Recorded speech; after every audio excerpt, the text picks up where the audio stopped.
What's going on YouTube? It's your Troy Combo, aka the Professor on the Sticks, bringing y'all a ranked game. I believe this is game 4 in the series I'm going to be playing. Until I lose. I'm the Packers. My opponent's the Niners. The only thing I feared with picking the Packers is that everybody's going to play with the Niners, and so we're most likely going to keep getting some more Niners gameplay. So just to let y'all know about that. This was a very, very ugly game as well. Started off nice, get a touchdown, get a touchdown, but I'm sorry I haven't posted in. I think this is actually going on a week now. I've just been busy with work, and I think I'm gonna do this series. I'm gonna take like a little mini break for a couple weeks until the new Madden comes out, just to kind of rejuvenate myself. I think everybody needs to, just take a breather. The new Madden's about to come out. It looks like there's a lot of good features.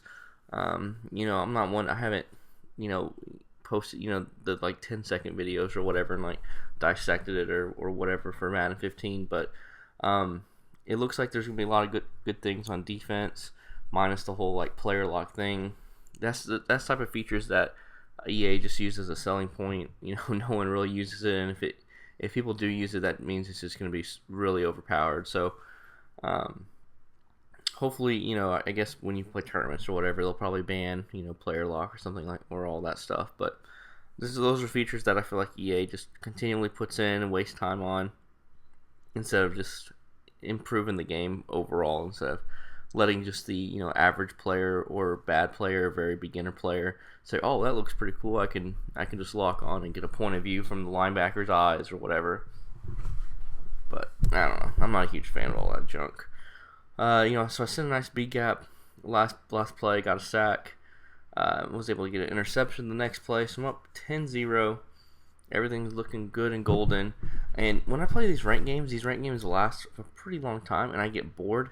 And so I've been trying this little, all I'm doing right here is just throwing a fade route, and just passing into the inside.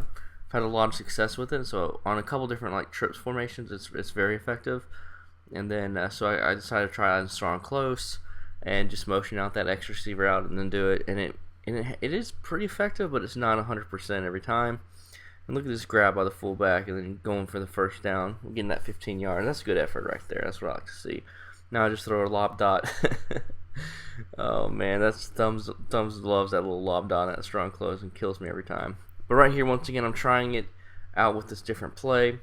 A couple different formations is very powerful, and it never gets picked off, but then other formations it does. So it's a little strange in that one, so apparently it's not that effective. But once again, that's just not a good read. Just trying to lab stuff up in the middle of a game, which is really dumb. Send a heater on the left edge, make him throw the ball away or get hit when he throws it. So now it's 3rd and 10, playing some coverage defense, nothing's open, and AJ Hawk, that should be an interception. That is something that please, Madden 15, improve on. He missed the kick? What did he do? How did he miss that short? Did he make that? I don't know. I remember playing this game. I put my controller down, and I don't know what I was doing. I was looking away or looking at Twitter or something, and I looked back up and I had the ball in offense. I was like, wait, he missed the field goal. It's like a 20-yard field goal. I still don't know what exactly happened. I guess he missed it short. But I just pray that Madden 15, if your opponent makes a bad read like that, but and your guy's just standing right there in front of the receiver, that they just don't drop the ball for no reason. It's like that's one thing that's very frustrating. As you can see right here, the death of me, something that every sim player loves, a curl route. And not only a curl route, but with under a minute left in the second quarter, and he's going to break a couple tackles and go all the way for the touchdown to go up 14-10. So as you can see, this has been a very sloppy game, but this is why I love this route, because and I love running with Randall Cobb, because you just catch and you take off for the races. So even though I only had like 20 seconds left in half, throw a couple dots, get my my mind right, and look what he does. This guy's hilarious. So he hits a 5-yard curl route. It takes 80 yards for a touchdown. So in the half, that's exactly what he does. He doesn't know the curl route like it's a Hail Mary. That's when you know that route is just a little bit too powerful. But anyways, he runs commits, I believe, right there. to start the third quarter. Was able to get a touchdown. And Packers do not have run defense. And Madden 25's run game is so overpowered. There's so many players that literally can't even pass the ball, who are pretty good players because they mix in runs really well between, like, you can do like a strong power, a read option, die, or a counter, and every once in a while a screen pass, and just and like once a blue moon throw a pass in just to keep the defense honest, and you have a really good chance of winning because it's very hard to stop some of these powerful run plays. A lot of top players just literally run the ball like 70% of the game as well. It baffles me, and I don't know. I don't like that. Hopefully, that's another thing that changes Madden 15. Anyways, I still sent a dual edge right there, and AJ Hawk actually has some good awareness and bats it down. 4th and 1, he's able to get the first down though. I'm up 23-20, so this is definitely a game.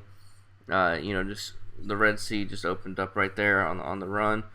He scrambled around with Kaepernick right there and was able to get another 20-yard pickup. I try to send the blitz from the left. He hits me with the curl route. I can't stand curl routes, so right here I have a couple purple zones to try to take away his curl route, which it did on the left side, and he had nowhere else to go and had to eat a sack. And that was just a corner route, and I was going over there to play it. I was just a second too late, and then one of my other defenders, I don't know what he was doing. But so he was able to get a touchdown and go up 27-20 on me.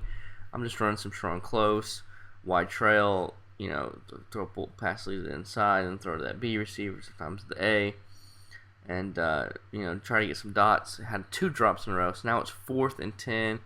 I could lose this game, but luckily Randall Cobb gets 2 feet in bounds, picks up the first down in the 4th quarter. That could have been the play of the game right there. If I wouldn't have got that 4th down, it probably would have been ball game because he would have been in field goal range, and then it would have been, I guess not a wrap, but it could have easily been a loss right there. So nothing open. Back to 3rd and 14.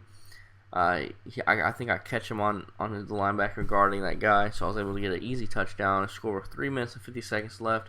I've been sending some blitzes, so this is a good play call on my opponent's part. Hit me up with the screen pass.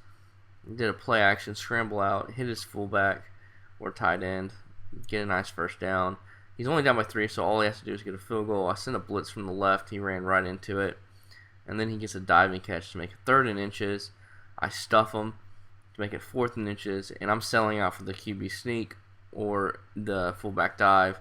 I was able to shoot in the backfield and get the stop that I needed. So now there's only 2 minutes left. I just need to get a couple first downs or a first down at all. And I don't know if he excessive grieving. I don't know what he did to grieve, but I get the win. The series continues. I hope you guys enjoy this. See you on the 6th.